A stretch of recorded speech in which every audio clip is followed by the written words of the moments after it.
This might sound like a typical rant video against the government, how things are going to the dogs and all. But believe you me, that is not what we intend to do. We have some serious objections to a piece of notification that is up for public review. We would like you all to watch this video with an open mind, and if you feel like it, please do voice your opinion on the link in the description below. So, economic growth is important, and so are natural resources like soil, water, minerals, air, forests, etc. But just like we tend to ignore our health and safety while doing the things we enjoy, we have been ignoring the damaging impacts on the environment while we pursue economic growth.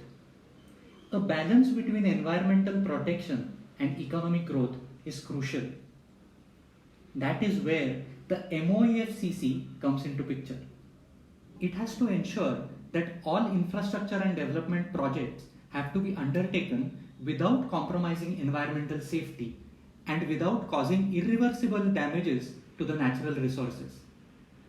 So the MoEFCC is like our belay, our safety net. And how does the MoEFCC ensure this? The MoEFCC mandates that to start a new project, the project proponent has to undertake an EIA. The EIA needs to be done before the project begins to evaluate the environmental impact of the project. Only if the expert committee of the MoEFCC is convinced that there are no adverse environmental impacts does it grant an environmental clearance. The EIA process is extremely important because it is the only process which prioritizes environmental safety over economic gains. It is what ensures balance. Moreover, a prior, free and informed consent of people is sought. People can ask questions about the need of the project. In this process, the project can be rejected on precautionary grounds. The values that are fundamental to the EIA process are sustainability, equity, environmental justice, transparency, and accountability. It is these values that make the EIA meaningful. But, and there is always this big but, the current EIA process itself has several issues. For example, in case of large hydroelectric and irrigation projects, severe irregularities have been reported. For example, poor quality baseline data, inadequate or no impact assessment, violations that have gone unreported, etc. In fact, the MoEFCC itself has admitted that it has practically no capacity to monitor the project, leave aside achieving compliance. And as if matters weren't bad enough, we now have a new draft notification for EIA. And what does this notification say? Well, on the face of it, it states that its purpose is to impose certain prohibitions and restrictions on new developmental projects so as to make the process more transparent. But does it?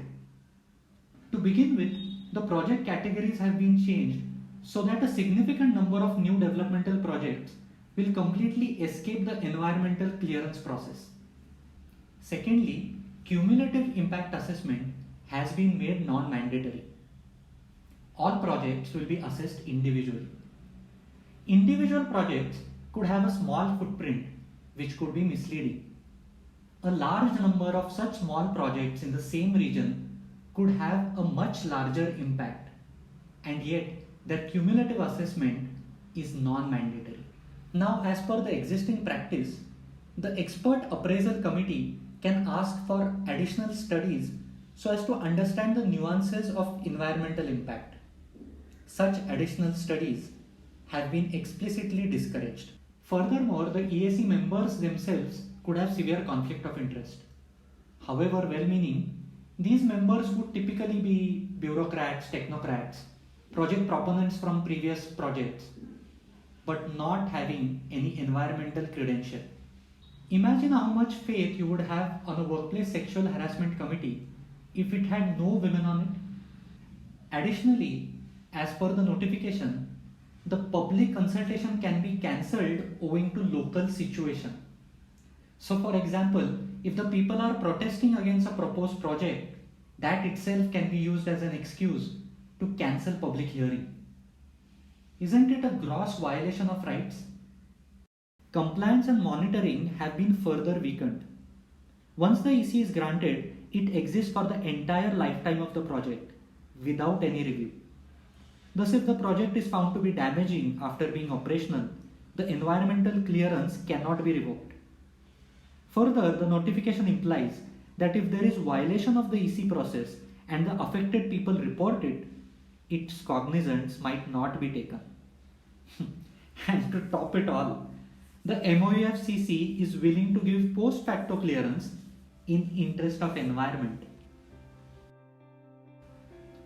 All in all, the problems with the current EIA implementation plus EIA notification 2020 equal to disaster. Friends, it is important for us to raise our concerns before it is too late. A country is defined not just by its borders, but also by its people, animals, birds, trees, and so much more. It is time to do our country a small favor.